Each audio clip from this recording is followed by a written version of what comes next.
Today's unit involves how to change from a wandering generality to a meaningful specific. When I was a young boy, I heard a rather fascinating story. The story was about this guy whose wife sent him downtown to buy a ham. He got home with the ham and she said, "Well, honey, you didn't have them cut the end off." And he said, "Well, you didn't tell me to." She said, "I thought you knew we always cut the end of the ham off." He said, "Why?" She said, "I always cut the end of the ham off because my mama always cut the end of the ham off." He said, "Well, Mama's back in the kitchen. Let's go ask her." Went back to the kitchen and said, "Mama, why do you always cut the end of the ham off?" She said, "I always cut the end of the ham off because my mama always cut the end of the ham off." Well, this guy said, "We're going to solve this three-generation mystery right now." So they got on the phone, called long distance, and said, "Grandma, why do you always cut the end of the ham off?" She said, "I always cut the end of the ham off because my roaster was too small." Now, you see, Grandma really had a reason. But the truth is, most people do not have legitimate reasons for a lot of the things that they do. In this unit, we're going to carefully look at why you must have your goals, and then how you set those goals. Because most people, unfortunately, do go through life as that wandering generality. 97% of the people on this earth do not really have an organized goals program. Now, that's not to say they do not have some individual goals, because certainly they do.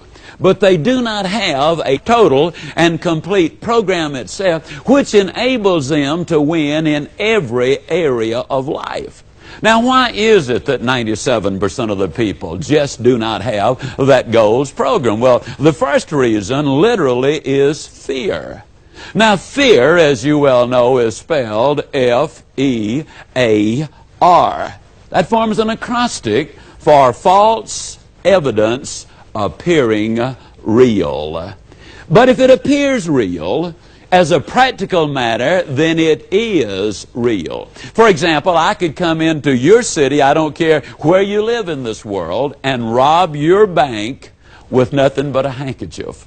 All I'd have to do is put that handkerchief over my face, put my finger in my pocket, and stick it at the teller and say, "Give me your money."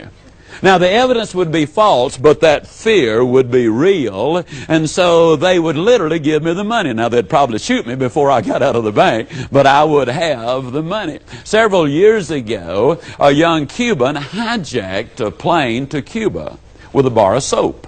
That's all he had. He put the soap in a box. He said to the captain of the aircraft, "This is a bomb, let's go to Cuba." They went to Cuba. The evidence was false, but it appeared real, and consequently, they acted accordingly. Now, tomorrow morning, I get on a plane, as I do an awful lot of the mornings, and I'll be headed to Dallas, Texas. Now, I recognize the fact that when I get aboard that plane, there's a certain amount of danger involved. As you know, some planes do come down an awful lot faster than they go up. There's a certain amount of danger for that plane. But let me tell you something fascinating. There's even more danger for that plane if it stays on the ground. Did you realize that an airplane will literally rust out sitting on the runway faster than it will wear out flying in the air? And that's what airplanes are built for. You see, there's a certain danger in setting goals, but there's an even greater danger if you do not set those goals. Many years ago, Oliver Wendell Holmes, who was a brilliant writer, a very famous jurist, an inventor, an unusual man, put it this way: the great loss in our society is not the waste of our natural resources, though that is great. He said the great loss to society is the waste of our human resources simply because we do not recognize our own ability and then aim that ability in a specific direction. You see, man and nature are 180 degrees apart. We use up nature's natural resources by using them up. We use up man's natural resources by not using them at all. Yes, there's a certain amount of risk in setting goals, but there's even more risk in not setting them. The risk comes from the fact that truthfully you might not reach your goal, and then where are you going to be? You might be a little embarrassed about it, but let me say it again. The risk is infinitely greater if you do not set them, because you will be unable to use the incredible ability which you have. Yes, the first reason 97% of the people on this earth have no organized goals program is because of fear. Now, the second reason most people do not have goals is they have never really been sold. Now, that's my job.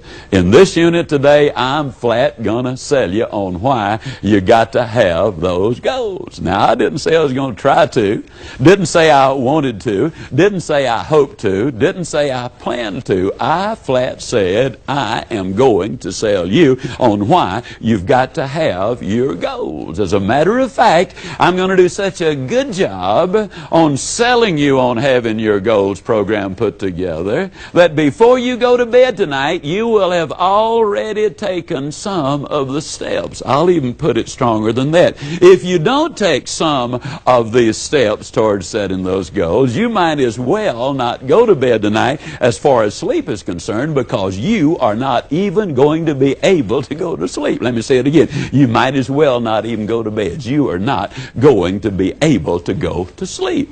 Now, the basic problem is many times, regardless of where you live, an individual is working on the job. And here's where the wandering generality comes in. They're working on the job, but they get to thinking, you know, I really ought to be spending more time with my family.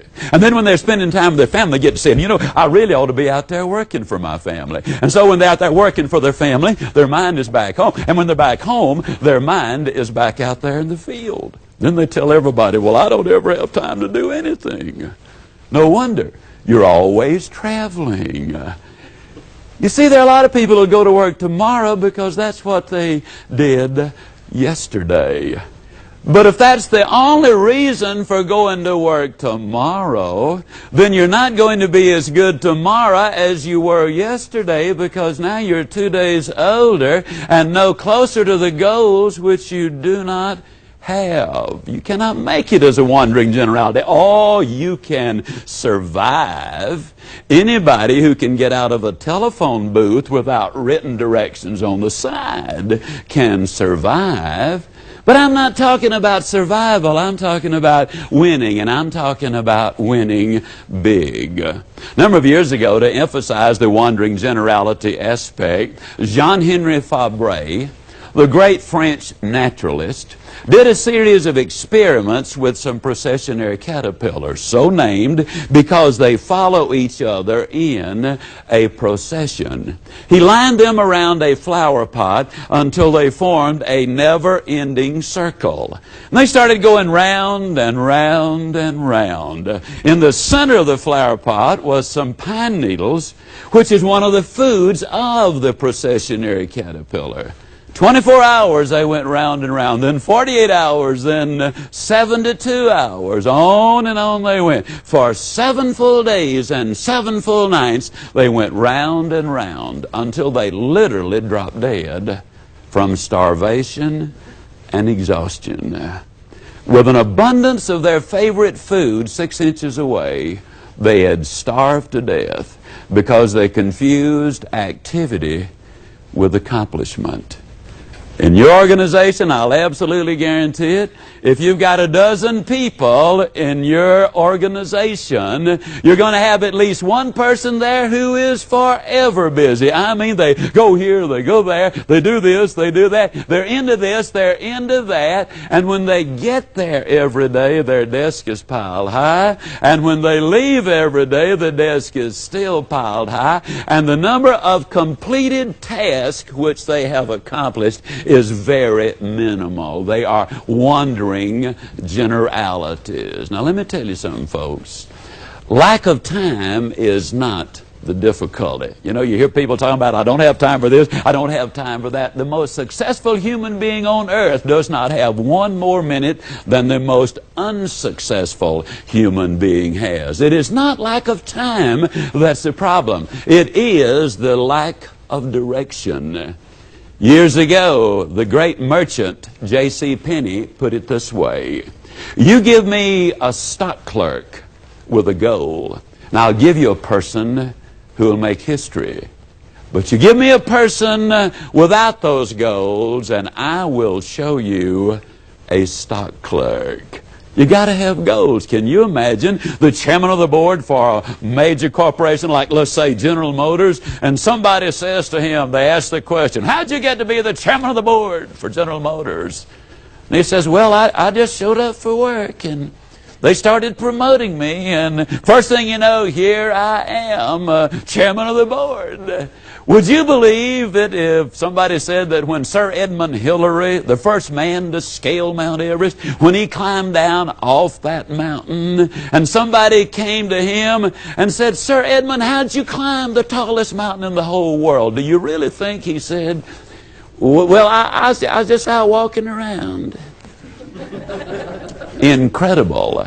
And yet there's so many people who think they can make it just by showing up for work and doing the best they can. Well, I'm in favor of both of those. But the best you can includes preparation and planning and direction.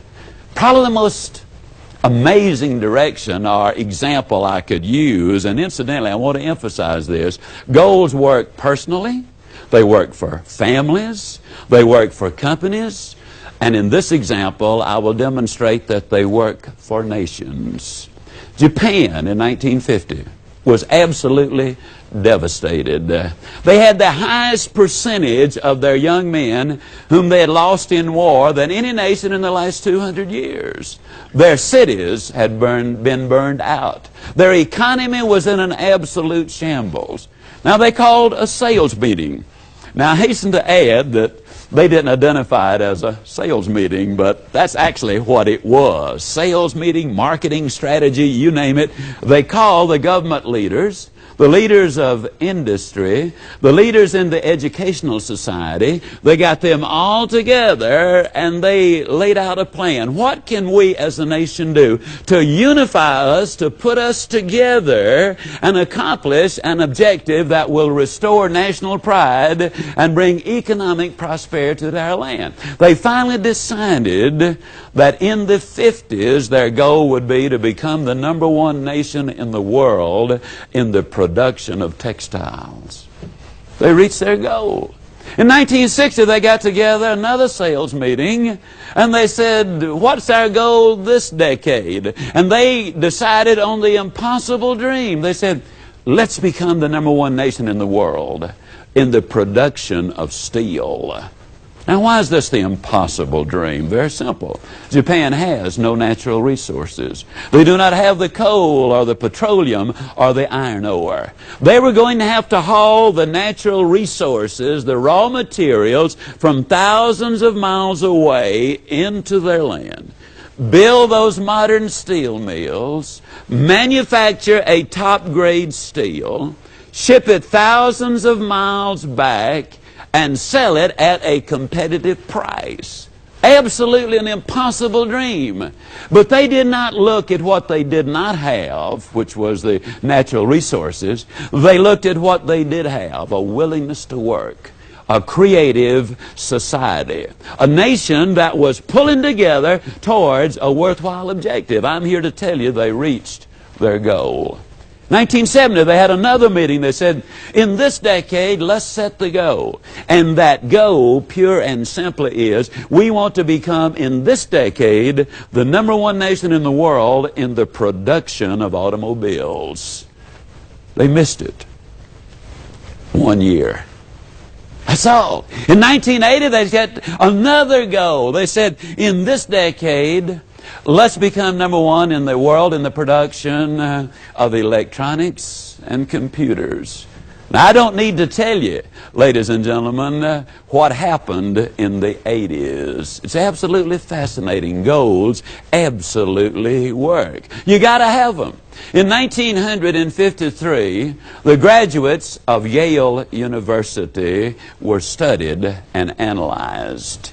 And they asked the questions about goals, and here's what they discovered. They discovered that only 3% of the seniors at Yale University had actually taken the necessary steps as far as setting those goals are concerned. Namely, they had identified what they wanted and had written them down.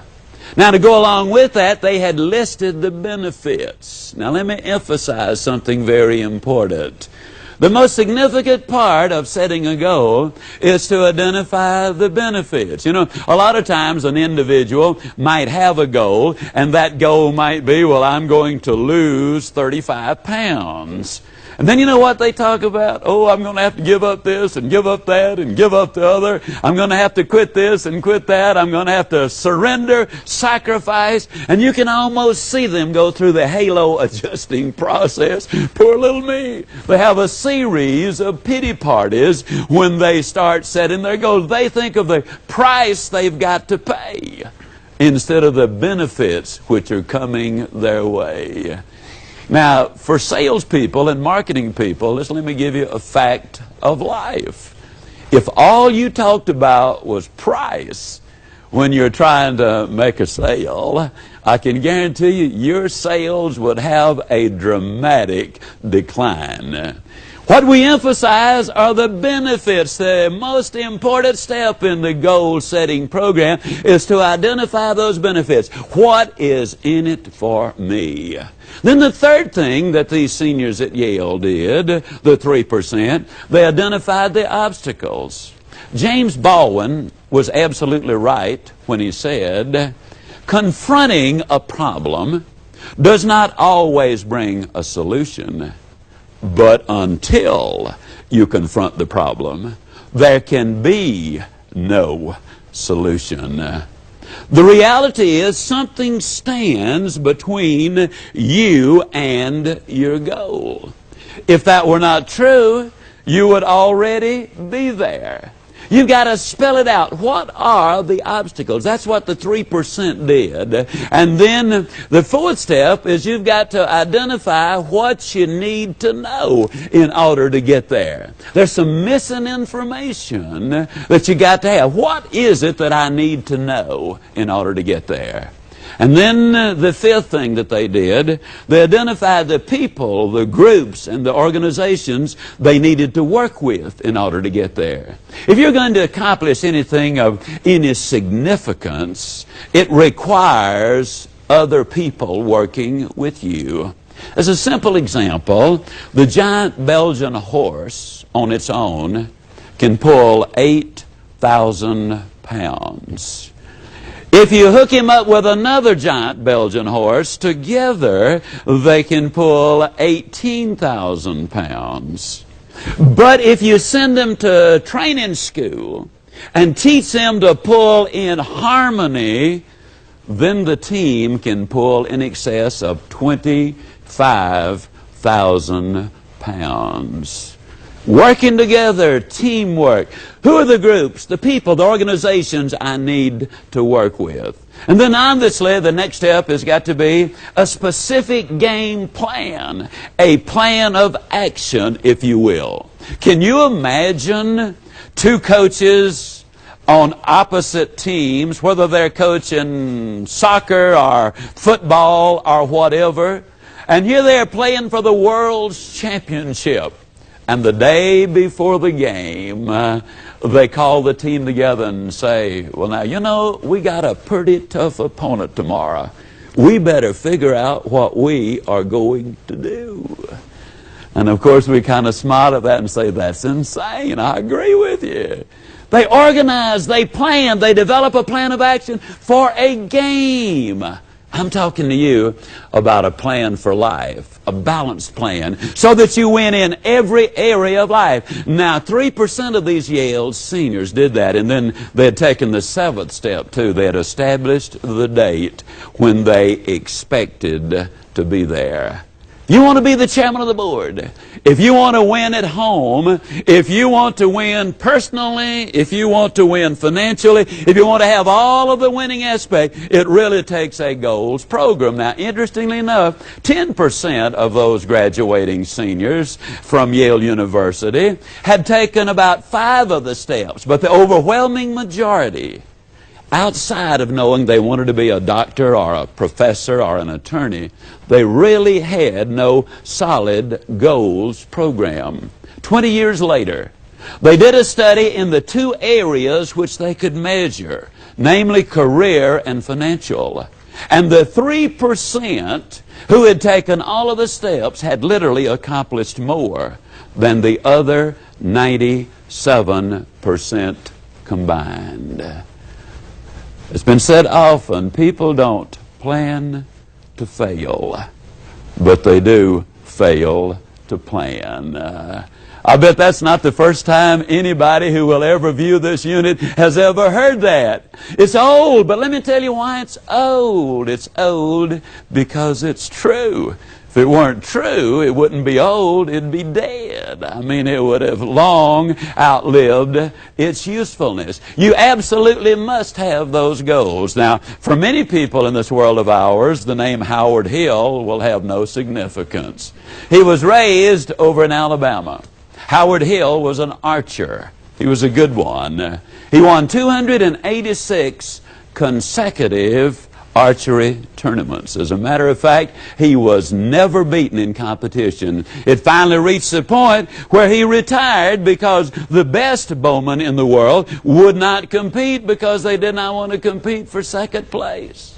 He killed a bull elephant with a bow and arrow, a Bengal tiger with a bow and arrow, a Cape buffalo with a bow and arrow. He killed an 18-foot shark under 15 feet of water.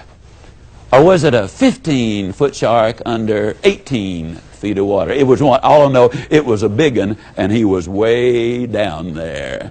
When I was a youngster, I've seen newsreels of Howard Hill where from 50 feet he would literally split the bullseye. I mean, perfectly in the center. Then he would take his next arrow and split the first one. A remarkable demonstration of skill.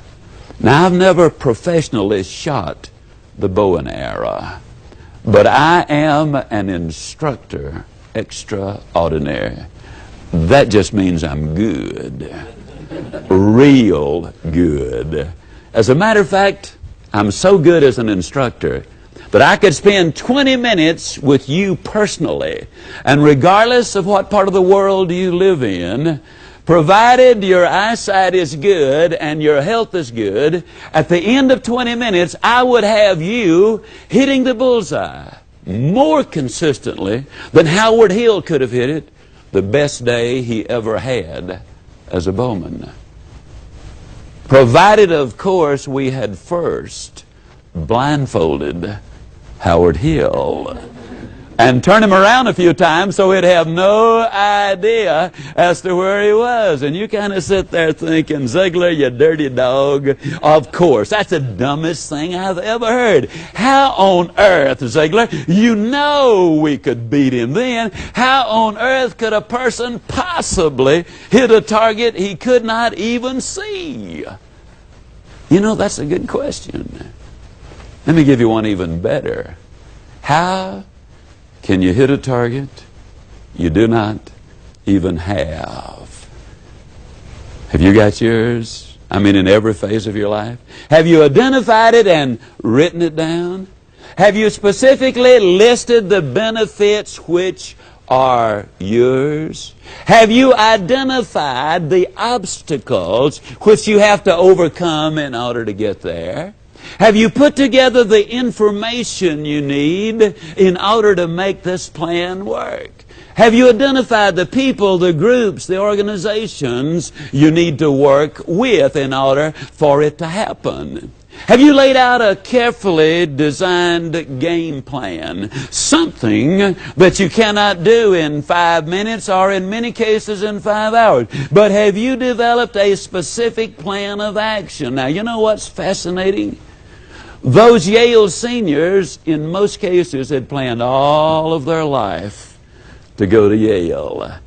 Then they get there, that goal is accomplished, and they don't make the goals and the plans beyond that point. You absolutely must have the goal. You got to establish those dates. When you put all of those things together, then it's amazing how much more time you will have to work on the things that are important. It's amazing the amount of time that you will be able to save because you will be aimed at things which are important. Now, why is that important? I cannot say for the rest of the world, but in America, over 80% of all of the college graduates, 10 years after they've graduated, are working in a field which is totally unrelated to what they majored in when they were in college. What an incredible waste of time. How much further would they have been along the way had they taken those steps initially and worked through these exercises to determine literally where they were?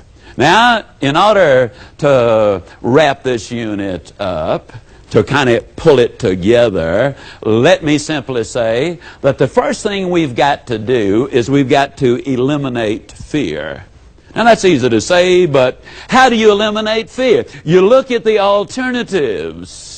When fear deals with us, think of all the things we lose as versus when we rationalize, much as we talked about the airplane trip, you understand. There's a certain amount of danger for the plane if it leaves the ground, but it's more danger if it stays on the ground.